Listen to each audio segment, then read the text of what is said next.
चातुर्मास क्यों लगता है? भगवान विष्णु के योग निद्रा में जाने के बाद कौन है सृष्टि का संचालक?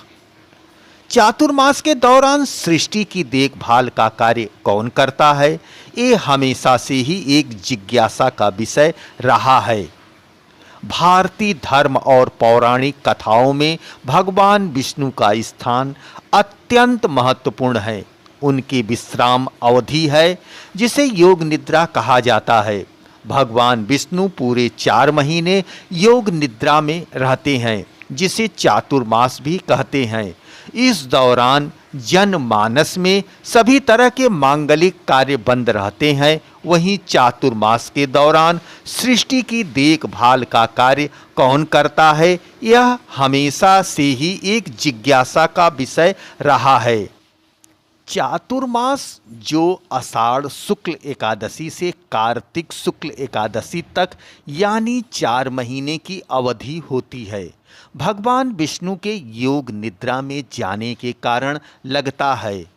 इस दौरान शुभ और मांगलिक कार्य जैसे विवाह, गृह प्रवेश आदि नहीं किए जाते हैं, क्योंकि माना जाता है कि भगवान विष्णु के विश्राम के दौरान उनका आशीर्वाद प्राप्त नहीं होता है।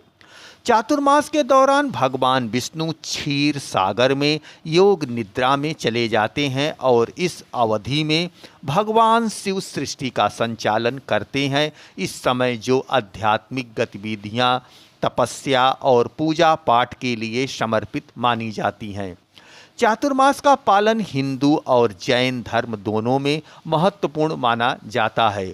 जैन धर्म में इस दौरान साधु संत एक ही स्थान पर प्रवास करते हैं और धार्मिक गतिविधियों में संलीन होते हैं। दर्शकों, आप देख रहे हैं अपना आईना न्यूज यूपी की नई प्रस्तुति नया सवेरा। आपको मालूम है भगवान विष्णु योग निद्रा में क्यों जाते हैं? तो हम इसके पीछे की एक पौराणिक कथा आपको बताते हैं, जिसे ध्यान से सुने। भगवान विष्णु ने वामन अवतार लेकर दैत्यराज बलि से 3 पग भूमि मांगी थी। बलि ने अपनी भक्ति और उदारता से उन्हें तीनों लोकों का दान दे दिया। भगवान विष्णु बलि की भक्ति से प्रसन्न होकर उन्हें वरदान मांगने को कहा, तो बलि ने भगवान से उनके साथ पाताल लोक में रहने का वरदान मांगा। भगवान विष्णु ने बलि का वरदान स्वीकार किया और आषाढ़ शुक्ल एकादशी से कार्तिक शुक्ल एकादशी तक पाताल लोक में रहने का वचन दिया। इस दौरान भगवान विष्णु योग निद्रा में रहते हैं, जिसे चातुर्मास के रूप में भी जाना जाता है। एक बार भगवान विष्णु ने वामन बौने का रूप धारण करके दैत्यराज बलि से 3 पग भूमि मांगी। बलि, जो कि एक महान भक्त और शक्तिशाली राजा था, ने बिना किसी हिचक के भगवान को तीनों लोकों का दान दे दिया। भगवान विष्णु ने बलि की भक्ति से प्रसन्न होकर उनसे वरदान मांगने को कहा। बलि ने भगवान से पाताल लोक में उनके साथ रहने का वरदान मांगा, क्योंकि वह भगवान को अपने पास ही रखना चाहता था। भगवान विष्णु ने बलि की यह इच्छा स्वीकार कर ली और आषाढ़ शुक्ल एकादशी से कार्तिक शुक्ल एकादशी तक पाताल लोक में रहने का वचन दिया। भगवान विष्णु का योग निद्रा में जाना सृष्टि के संतुलन के लिए आवश्यक माना जाता है। मान्यता है कि इस दौरान भगवान विष्णु सृष्टि के संचालन की जिम्मेदारी भगवान देवाधिदेव महादेव को सौंप देते हैं। चातुर्मास के दौरान जब भगवान विष्णु योग निद्रा में होते हैं, तो कोई भी शुभ कार्य जैसे विवाह, मुंडन, गृह प्रवेश आदि नहीं किए जाते हैं। कुछ कथाओं में भगवान विष्णु के योग निद्रा में जाने का संबंध देवी एकादशी से भी है, जिसमें कहा गया है कि भगवान विष्णु ने देवी एकादशी के कहने पर ही योग निद्रा में प्रवेश किया था। एक अन्य मान्यता के अनुसार भगवान विष्णु के योग निद्रा में जाने के बाद माता लक्ष्मी पाताल लोक में बलि के पास जाती हैं और उन्हें अपना भाई बनाकर भगवान विष्णु को वापस ले आती हैं। हिंदू धर्म में चातुर्मास को अत्यंत पावन और साधना के लिए उपयुक्त समय माना गया है। इस काल में भगवान श्री हरि विष्णु योग निद्रा में लीन हो जाते हैं और सृष्टि का संचालन भगवान शिव करते हैं। यह योग निद्रा साधारण नींद नहीं होती, बल्कि एक दिव्य और गहन ध्यान की अवस्था होती है, जिसमें भगवान संसार को आत्मचिंतन और संतुलन का अवसर प्रदान करते हैं। पंचांग के अनुसार चातुर्मास की शुरुआत आषाढ़ शुक्ल पक्ष की देवशयनी एकादशी से होती है और इसका समापन कार्तिक शुक्ल पक्ष की देव उठनी एकादशी के दिन होता है। यह 4 महीने का समय तप, संयम, साधना और भक्ति के लिए विशेष रूप से शुभ माना गया है। धार्मिक मान्यता है कि इस अवधि में किए गए व्रत, पूजा, दान और भक्ति के कार्य सामान्य दिनों की अपेक्षा कहीं अधिक फलदायी होता है। चातुर्मास वर्षा ऋतु के दौरान आता है। भगवान विष्णु की योग निद्रा से जुड़ी एक प्राचीन कथा अत्यंत प्रसिद्ध है, जो पद्म पुराण और भागवत पुराण में वर्णित है। इस कथा के अनुसार भगवान विष्णु ने 52 अवतार लेकर दैत्यराज बलि से 3 पग भूमि मांगी थी। बलि ने अपनी भक्ति और उदारता का परिचय देते हुए भगवान को संपूर्ण पृथ्वी समर्पित कर दी। उनकी भक्ति से प्रसन्न होकर भगवान विष्णु ने उन्हें वरदान दिया कि वे स्वयं उनके द्वारपाल बनेंगे। लेकिन भगवान विष्णु की वैकुंठ से अनुपस्थिति के कारण वहाँ की व्यवस्था प्रभावित होने लगी। माता लक्ष्मी ने बलि से निवेदन किया कि वे भगवान को मुक्त करें।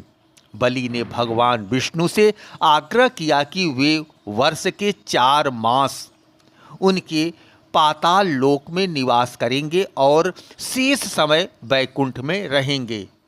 भगवान विष्णु ने बलि की यह प्रार्थना स्वीकार कर ली। तभी से भगवान श्रीहरि चातुर्मास के दौरान योग निद्रा में जाकर पाताल लोक में बलि के साथ रहते हैं और फिर देव उठनी एकादशी पर जागृत होकर वैकुंठ लौट आते हैं। धार्मिक मान्यताओं के अनुसार भगवान विष्णु चातुर्मास के दौरान योग निद्रा में इसलिए लीन होते हैं ताकि सृष्टि अपने आप में संतुलन स्थापित कर सके।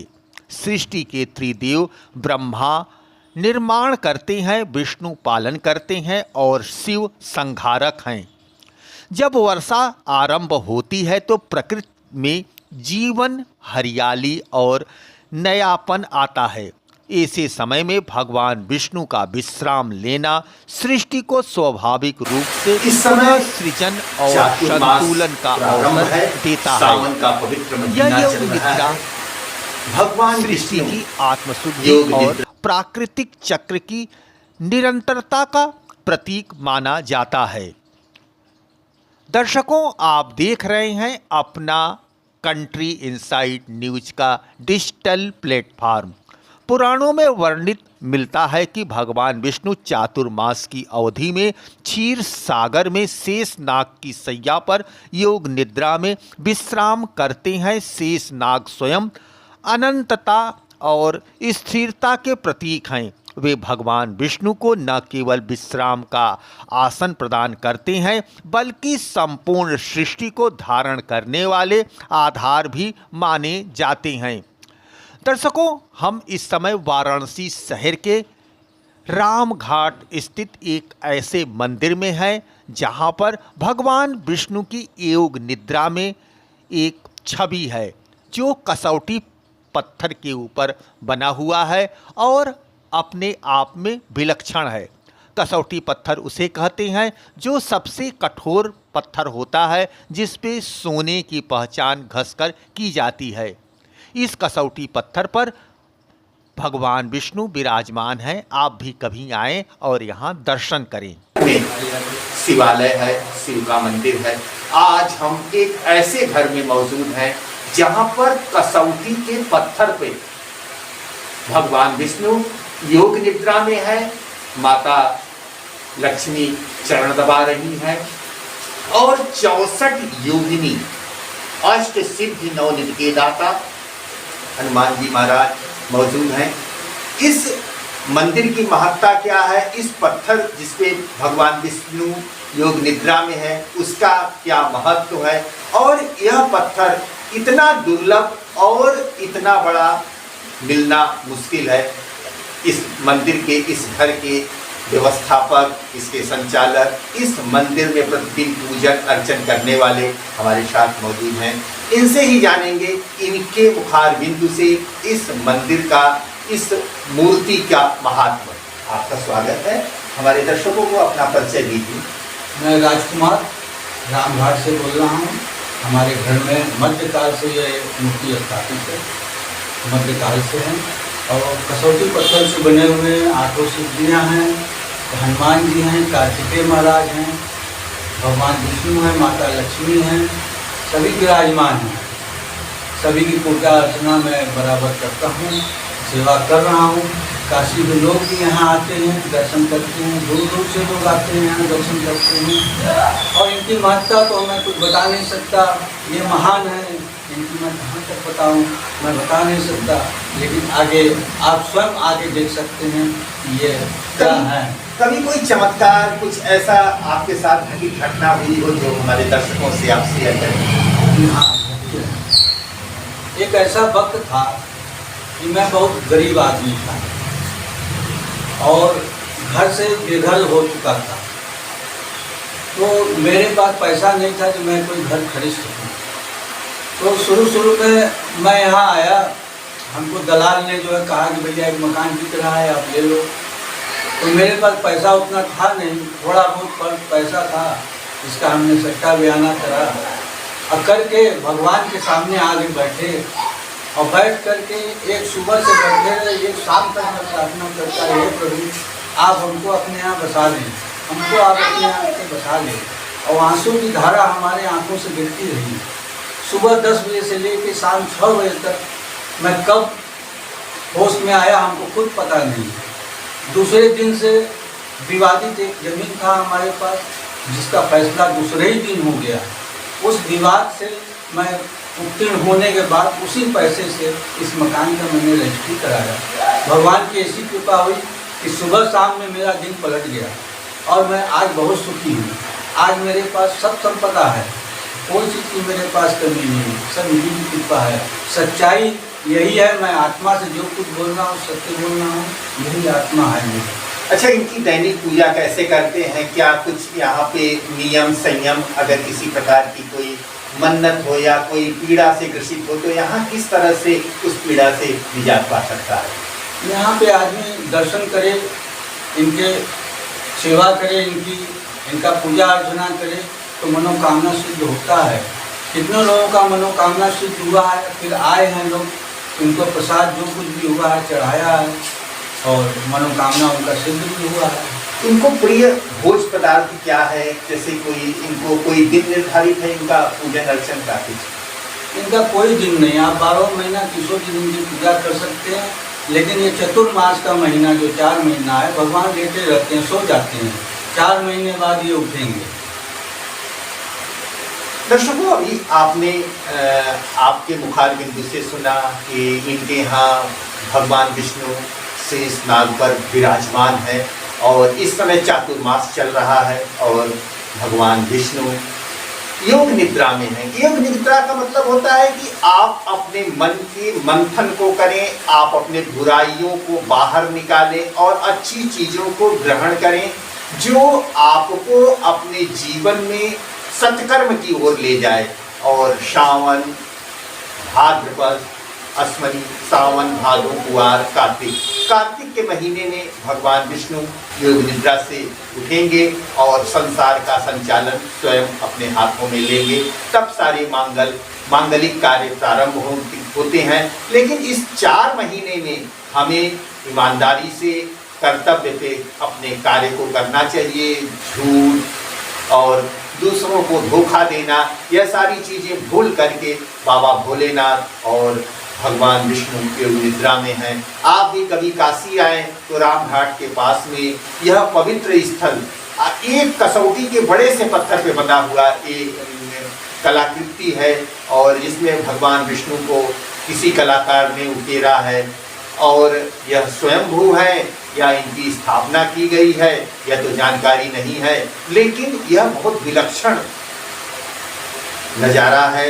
यहाँ देखने के बाद मन अपार शांति महसूस कर रहा है। आप भी काशी आएँ। वाराणसी से वीडियो जर्नलिस्ट सियाराम मिश्र की कंट्री इनसाइट के लिए एक खास रिपोर्ट।